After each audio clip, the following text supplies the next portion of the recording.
ఎలా ఉంటాడండి ప్రభాస్ మీతో కానీ అసలు ఆయనకి ఎన్నోసార్లు చెప్పడం జరిగింది. ఆయన మామూలుగా అసలు అలాంటి వ్యక్తిని మనం చూడడం అసలు నిజంగా అది ఒక దేవుడిచ్చిన వరం ఆయన. అట్లాంటి మెంటాలిటీ, అలాంటి మనస్తత్వం, అందరినీ ఒకేలా చూడటం. వాళ్ళ పెదనాన్నగారు అంటే ఇంకా అంత ప్రాణం పెట్టే ఆ కృష్ణరాజు గారు చేసుకున్న పుణ్యం అంతా ఈ అబ్బాయి.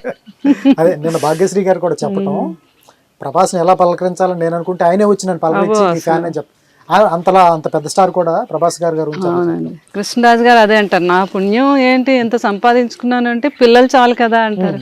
ఆ కొడుకు అలాంటి వాడే, తర్వాత ఫ్యామిలీ, తర్వాత పిల్లలు ముగ్గురు మా పిల్లలు. అసలు ఎంత కంటికి రెప్పలా చూసుకుంటారు నన్ను కృష్ణరాజు గారిని. ఈ కరోనా టైంలో ఏమైనా ప్రాబ్లమ్స్ వచ్చినా హాస్పిటల్కి వెళ్ళాలి అన్నా, ఎందుకంటే ఇంకో మనిషి వచ్చి చూడటానికి లేదు ఆ టైము. అట్లాంటప్పుడు వాళ్ళు కూడా అన్ని అంత అద్భుతంగా చూసుకున్నారండి వాళ్ళ పిల్లలు కూడా. మా చుట్టూ ఉన్న ఫ్యామిలీ కూడా కృష్ణరాజు గారు మంచితనం వల్ల, ఆయన ప్రభాస్ గారు అవనండి, చుట్టూ ఉన్న ఫ్యామిలీ మా పరివారం అంతా అలాంటి వారేనండి. ఇంకా 25 సంవత్సరాల నుంచి మా పద్మ గారు వీళ్ళందరూ మమ్మల్ని కంటికి రెప్పలా చూసుకుంటారనమాట. అంత అదృష్టం ఇంకా ఎవరికి ఉంటుంది చెప్పండి మాకు తప్ప. అదే మేము చేసుకుని పుణ్యం.